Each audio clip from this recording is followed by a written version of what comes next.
Ghostbusters. We are getting Ghostbusters.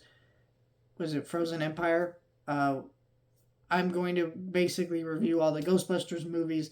I had reviewed the first two Ghostbusters movies a long time ago on a different channel. They were awful reviews, so I'm re-reviewing them. And also, I do want to rewatch Afterlife and see if my thoughts had changed and do a video on that as well. And I'm going to talk about the 2016 remake, which I've seen before, but I hadn't talked about on this channel at all. So, and I probably would have given a bad review to it if I reviewed it when I saw it. So, this movie is only gotten better over time with me because at first, like, you gotta understand, I'd never seen Ghostbusters for a while, and I think I had seen the second one because my only memories of the Ghostbusters movies is like I remember watching the second one on TV a lot. I remember that painting, it being creepy as shit, some baby being taken, some pink sludge and like some sewer or whatever, and then I vividly remember Winston dying and just no longer being in any of the Ghostbusters movies. That's what I remember. I remember him dying.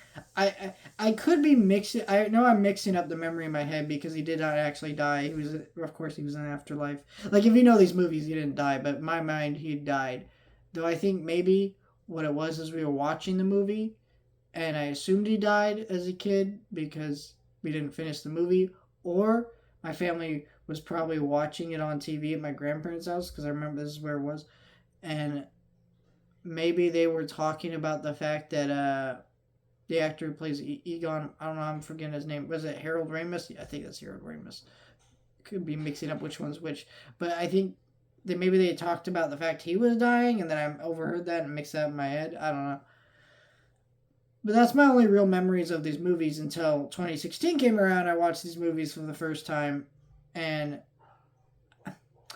I feel like 2016 was at the point where I was watching less older movies, where I went through a phase where I was really into older movies, and especially from the 80s. And then 2016 I was kind of more into the current stuff. So because I was a kid.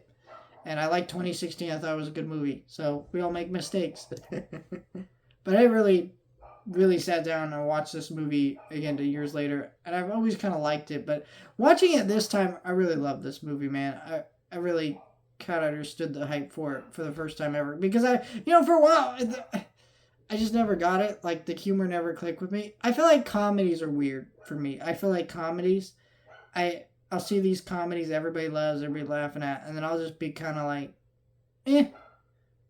And then I'll watch them by myself one day and just be like, oh, now I get it. I don't know why I have that experience with comedy movies, but this movie is very funny. It's of course, you got a great cast with Bill Murray, who was just in all kinds of movies like this in the 80s. It just was great at that. Harold Ramis is great, of course. What's his face? From Trading Places, forgetting his name. Dan Aykroyd, yeah, he's great. He's great in this movie. I like Winston always feels left out in this movie a little bit to me, but he still has some great moments. But I think I almost wonder. I almost wonder with this movie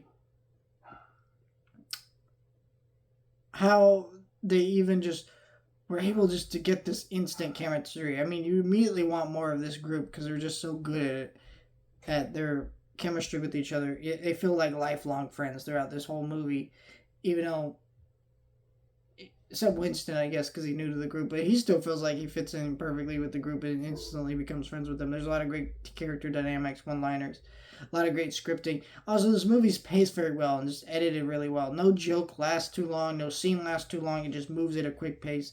It's got a great soundtrack to it. And I'm not even just talking about the licensed tracks in this movie, because there's some good licensed tracks in this movie. Of course, everybody knows the Ghostbusters theme, very iconic theme song. But I'm just talking about the fucking score to this movie. The score to this movie is awesome. And then you, of course, get the, the ghost effects, which still hold up, still look pretty clean. I watched this in 4K and it still looked pretty legit. I mean, you can see, it's clearly of the 80s effects-wise, but it's still it has its own unique charm and look to it, to where you don't mind that it's clearly something from the 80s. And yeah, it's just a really great movie that's super funny.